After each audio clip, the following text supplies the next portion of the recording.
Welcome back!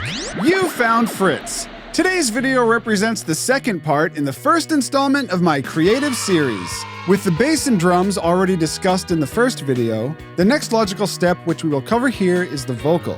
After all, the melody for the voice was written while composing the rest of the song on the bass. This video's focus is not on what the words mean, but rather why the melodic choices were made and how they fit into the arrangement at large. If enough people over time show interest in what these songs are about, then perhaps I'll make some videos on that in the future. But for the time being, the focus will remain on composition and music production in general. Remember, you can always ask questions or request further clarification in the comments section below. And if you find this video useful, then please give it a like and subscribe for more stuff. Thanks a lot, and let's get started. While some of this material will be very elementary for someone with a little bit of experience, we were all beginners at some point, and I will be covering basic fundamentals as well as some more creative ideas. So let's start by looking at the signal chain, along with some history, and then we'll get into the writing. All of the vocals were sung into my Shure SM7B with the EQ completely flat, although as you'll discover, it may have been a good idea to engage the high-pass filter, but more on that in the mix video at the end of this series. Regardless, this mic has proven to be a good choice for low male singing registers in productions with busy mixes. Guitars, full drum set, bass guitar, etc. From there, the voice went into my Chandler TG2, which is the only expensive mic preamp that I own. I used to work at a studio that had almost every pre known to man, and I always told myself that if I could afford just one, then the TG2 would probably be the best choice for the music that I like to make.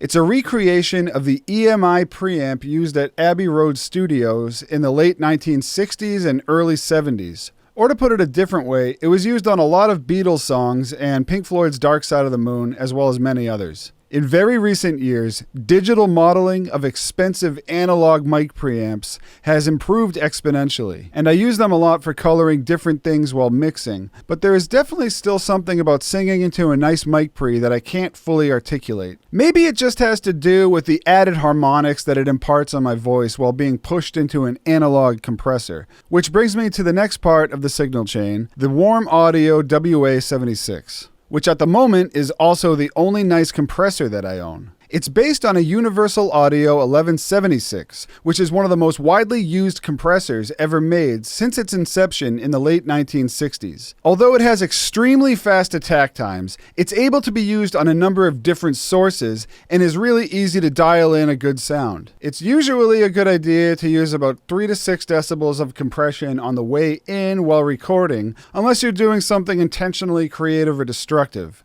This frugal use of compression while recording will allow you to save the creative compression for mix time, when it's common to use considerably more when dealing with certain sources. From there, my voice went into my Apogee Symphony Mark II. I like to make sure that my peaks are around -6 and the average level is around -20 to -16 on the meters. So the standard way of dealing with the vocal melody in a song is to usually start on the first beat of the measure that comes directly after the musical introduction. In other words, the first verse. For those who are new, a musical phrase is simply a single unit of music that completes a musical statement when heard by itself. It's basically a musical thought that doesn't need any further explanation in order for the listener to understand its beginning and its end. For instance, in this song, the phrase that I'm referring to is this part, which is guided by the bass line.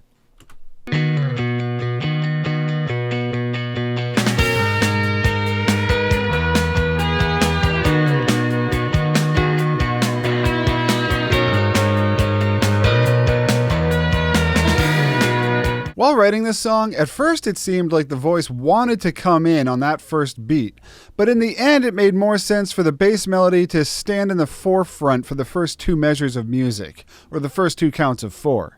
So as you can see here, we got 1, 2, 3, 4, 2, 2, 3, 4, 1. Lens blurred on an empty night.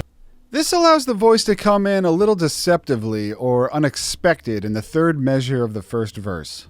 So right away, something happens in the first few lines of this vocal that opens up an opportunity to discuss a larger factor to consider when writing music. While it's not always necessary or even tasteful to take this opportunity when it reveals itself, the use of a pleasant-sounding rub in the vocal or elsewhere in the arrangement is worth exploring when one pops into your head. What is meant here by rub is simply two notes that would otherwise harshly clash if they were played out of context, but when used within a melody, they can add something interesting and memorable to your song. One instance of this is found when the bass is playing an E and the vocal is singing 1/2 step down on D sharp. Since we are in the key of B major, we are dealing with sharps and not flats, and D sharp is the major third in the key of B major, meaning 2 whole steps up from the tonic, which is B. So we have the bass playing an E, the vocal singing a D sharp, and then the guitar is playing a power chord with a B and an E 1 octave up from the bass. So when these notes are played together out of context, they sound like this. However, when they're part of a larger arrangement, they sound better. Lens blurred on an empty night.